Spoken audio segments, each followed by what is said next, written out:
Friends, welcome back to YouTube channel. अंदु hi करी, hi करी, हाय करी।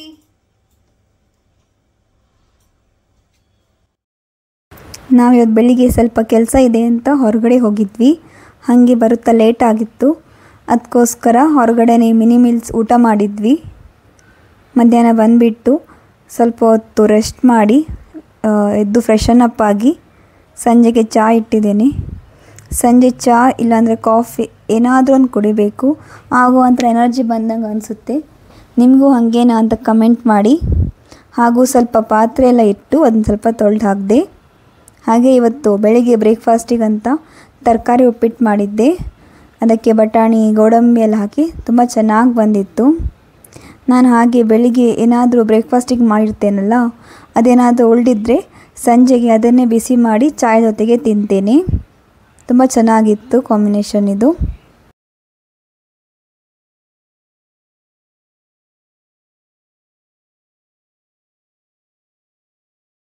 ಹಾಗೆ ಚಹಾ ಎಲ್ಲ ಕುಡ್ದಾದ್ಮೇಲೆ ಸ್ವಲ್ಪ ತರಕಾರಿ ಖಾಲಿಯಾಗಿತ್ತು. ಅದಕ್ಕೋಸ್ಕರ ಸ್ವಲ್ಪ ಹೊರಗಡೆ ಹೋಗಿ ತರಕಾರಿ ತರೋಣ ಅಂತ ಹೊರಟೆ. ನಮ್ಮ ಮನೆ ಹತ್ರನೇ ಹಳ್ಳಿ ತೋಟ ಅಂತ ಇದೆ.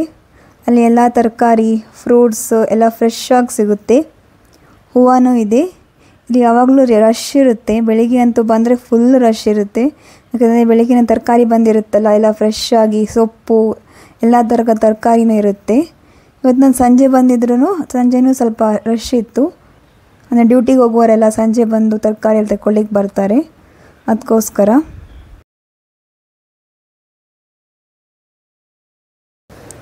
ಹಾಗೆ ದೇವರ ಹೂವು ಎಲ್ಲ ಖಾಲಿಯಾಗಿತ್ತು. ಅದಕ್ಕೋಸ್ಕರ ಹೂವಿನ ಅಂಗಡಿಗೆ ಬಂದು ಹೂವು ತಗೊಂಡೆ.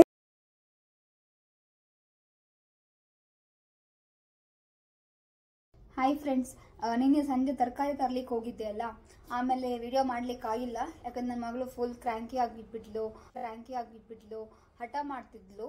ಸೊ ನಾನು ಮತ್ತೆ ಸಂಜೆ ಮೇಲೆ ವಿಡಿಯೋ ಮಾಡ್ಲಿಕ್ಕೆ ಆಗಿಲ್ಲ. ಹಾಗೇನೆ ಬೇಗ ಊಟ ಮಾಡಿ ಮಲ್ಕೊಂಡ್ಬಿಟ್ವಿ. ಸೊ ಇವತ್ತು ಬೆಳಿಗ್ಗೆ ನಂತರ ಬೆಳಿಗ್ಗೆ ಆಲ್ಮೋಸ್ಟ್ 11:30 ಆಗ್ತಾ ಬಂದಿದೆ. ನಂತರ ವ್ಲಾಗ್ ಮಾಡ್ತಾ ಇದ್ದೇನೆ. ಸ್ವಲ್ಪ ಕೆಲಸ ಎಲ್ಲ ಮುಗ್ದಿದೆ. ಸೊ ನಿಮಗೂ ನಾನು ಏನೆಲ್ಲ ತರಕಾರಿ ತಂದೆ ಅಂತ ತೋರಿಸೋಣ ಅಂತ ಬನ್ನಿ. ನೋಡಿ ಫ್ರೆಂಡ್ಸ್, ಇಲ್ಲಿ ತರಕಾರಿ ಮಾರುವವಳು ಕೂತ್ಕೊಂಡಿದ್ದಾಳೆ, ಬಾಯಿಗೆ ಹಾಕ್ತಿದ್ದಾಳೆ ತರಕಾರಿ ಮಾಡುವವಳು. ನೋಡಿ ಫ್ರೆಂಡ್ಸ್, ನಾವು ಜಾಸ್ತಿ ಅಂತ ತಗೊಂಡು ಬಂದಿಲ್ಲ.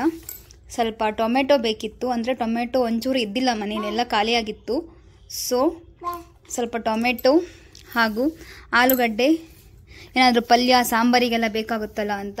ನೀರುಳ್ಳಿ ಸ್ವಲ್ಪ ಇತ್ತು, ಅದಕ್ಕೆ ಸ್ವಲ್ಪ ಬೇಕಿತ್ತು, ತಗೊಂಡು ಬಂದೆ. ಹಾಗೂ ಸ್ವಲ್ಪ ಬೀನ್ಸ್ ಮತ್ತು 2 ಕ್ಯಾಪ್ಸಿಕಮ್ ತಗೊಂಡು ಬಂದೆ.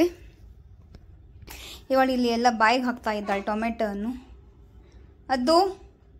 ಅದ್ವಿಕಾ ಇಲ್ಲಿ ಹಾಯ್ ಮಾಡು, ಹಾಯ್. ಶಿ ಬಾಯಿಗೆಲ್ಲ ಹಾಕುವಂಗಿಲ್ಲ. ಸ್ವಲ್ಪ ಕೊತ್ತಂಬರಿ ಸೊಪ್ಪು ಹಾಗೂ ಪುದೀನ ಅಂತ ತಗೊಂಡು ಬಂದಿದ್ದೆ. ಸಾರಿ, ಪುದೀನ ಅಲ್ಲ, ಮೆಂತ್ಯ ಸೊಪ್ಪು. ನಾನು ಈ ಥರ ಸ್ಟೋರ್ ಮಾಡ್ತೇನೆ. ಅದನ್ನೆಲ್ಲ ನೀಟಾಗಿ ತೆಗೆದ್ಬಿಟ್ಟು ಈ ಥರ ಮೆಂತ್ಯ ಸೊಪ್ಪನ್ನು ಹಾಕಿದ್ದೇನೆ. ಅದೇ ನನಗೆ ಇದು 2 to 3 ಟೈಮ್ಸ್ ಆಗುತ್ತೆ ಪಲ್ಯ, ಇಲ್ಲಾಂದರೆ ಮೆಂತ್ಯ ಪಲಾವ್ ಮಾಡಿದ್ರು ಚೆನ್ನಾಗಿರುತ್ತೆ ಅಂತ ಈ ಥರ ಸ್ಟೋರ್ ಮಾಡಿ ಫ್ರಿಜ್ಜಲ್ಲಿ ಇಡ್ತೇನೆ ನಾನು. ಅಂದರೆ ಸೊಪ್ಪು ಸ್ವಲ್ಪ ದಿನ ಆದರೆ ಹಾಳಾಗಲ್ಲ ಅಂತ. ನೋಡಿ, ಕೊತ್ತಂಬರಿ ಸೊಪ್ಪನ್ನು ನಾನು ಈ ಥರ ಸ್ಟೋರ್ ಮಾಡಿ ಫಸ್ಟಿಗೆ ಒಂದು ಬಾಕ್ಸಲ್ಲಿ ಪೇಪರ್ ಹಾಕ್ತೀನಿ. ನೋಡಿ, ಟಿಶ್ಯೂ ಪೇಪರು ಹಾಕ್ಬೋದು. ನಾನು ನ್ಯೂಸ್ ಪೇಪರ್ ಹಾಕಿದ್ದೇನೆ. ಇಲ್ಲಿ ಪೇಪರ್ ಹಾಕಿಬಿಟ್ಟು ಅದರ ಮೇಲೆ ಸೊಪ್ಪು ಇಟ್ಟು ಮತ್ತು ಈ ಥರ ಪೇಪರ್ ಹಾಕ್ತೇನೆ. ಮತ್ತು ಇದು ಹಾಕಿಬಿಟ್ಟು ಫ್ರಿಜ್ಜಲ್ಲಿ ಈ ಥರ ಸ್ಟೋರ್ ಮಾಡ್ಕೋತೀನಿ. ಸೊ ಇಷ್ಟು ತರಕಾರಿ ತಗೊಂಡು ಬಂದೆ. ಹಾಗೂ ಸ್ವಲ್ಪ ದೇವರ ಹೂವು ಮತ್ತು ಹಾಲು ಖಾಲಿಯಾಗಿತ್ತು. ಹಾಲನ್ನು ನಿನ್ನೆ ತಗೊಂಡು ಬಂದಿದ್ದೆ. ನಿನ್ನೆ ವಿಡಿಯೋ ಮಾಡಲಿಕ್ಕಾಗಿಲ್ಲ, ಸೊ ಇವತ್ತು ಮಾಡ್ತಾ ಇದ್ದೇನೆ. ಇವತ್ತು ಬಟ್ಟೆ ಎಲ್ಲ ವಾಶ್ ಮಾಡಿದ್ದೆ ಫ್ರೆಂಡ್ಸ್. ಎಲ್ಲನೂ ಡ್ರೈ ಆಗಿ ಬಂದಿದೆ. ಇವಾಗ ಫೋಲ್ಡ್ ಮಾಡಬೇಕು. ಅದು ಹಾಗೆ ಬಿಟ್ಟರೆ ಹಾಗೆ ಉಳಿತದೆ, ಆಮೇಲೆ ಮಾಡುವ ಅಂದರೆ ಆಗೋದೇ ಇಲ್ಲ. ಸೊ ಇವಾಗಲೇ ಮಾಡಿದರೆ ಒಳ್ಳೆಯದು. ಆದರೆ ಒಂದು ಪ್ರಾಬ್ಲಮ್ ಇದೆ. ಏನಂದರೆ ಈ ಮೇಡಮ್ ಎಚ್ಚರ ಇದ್ದಾಳೆ, ನನ್ನ ಮಗಳು. ಇವಳು ಎಚ್ಚರ ಇದ್ದಾಗ ಏನಾದರೂ ಬಟ್ಟೆ ಏನಾದರೂ ಫೋಲ್ಡ್ ಮಾಡಲಿಕ್ಕೆ ಹೋದ್ರೆ ಇವಳು ಫೋಲ್ಡ್ ಮಾಡಿದ ಬಟ್ಟೆನ ಮತ್ತೆ ಬಿಸಾಕ್ತಾಳೆ. ಡಬಲ್ ಕೆಲಸ ಆಗುತ್ತೆ. ಮತ್ತೆ ಫೋಲ್ಡ್ ಮಾಡ್ತಾನೆ ಇರಬೇಕಾಗುತ್ತೆ ನಾನು. ನೋಡಿ, ಈಗ ಅವಳೇ ಫೋಲ್ಡ್ ಮಾಡ್ತಾಳಂತೆ. ನೀನೇ ಫೋಲ್ಡ್ ಮಾಡ್ತೀಯ ಮಗಳೇ? ನೀನೇ ಫೋಲ್ಡ್ ಮಾಡ್ತೀಯ ಬಟ್ಟೆ? ಸೊ ಇದು ಇವತ್ತಿನ ವ್ಲಾಗ್ ಆಗಿತ್ತು. ನಿಮಗೂ ನಮ್ಮ ವಿಡಿಯೋ ಇಷ್ಟ ಆದರೆ ನಮ್ಮ ವಿಡಿಯೋನ ಲೈಕ್ ಮಾಡಿ, ಶೇರ್ ಮಾಡಿ, ಕಮೆಂಟ್ ಮಾಡಿ. ಹಾಗೂ ಇನ್ನೂ ಯಾರು ನಮ್ಮ ಚಾನಲ್ನ ಸಬ್ಸ್ಕ್ರೈಬ್ ಮಾಡಿಲ್ಲ ಅಂದರೆ ದಯವಿಟ್ಟು ಸಬ್ಸ್ಕ್ರೈಬ್ ಮಾಡಿ. Thanks for watching. Take care. Bye. See you. Tata.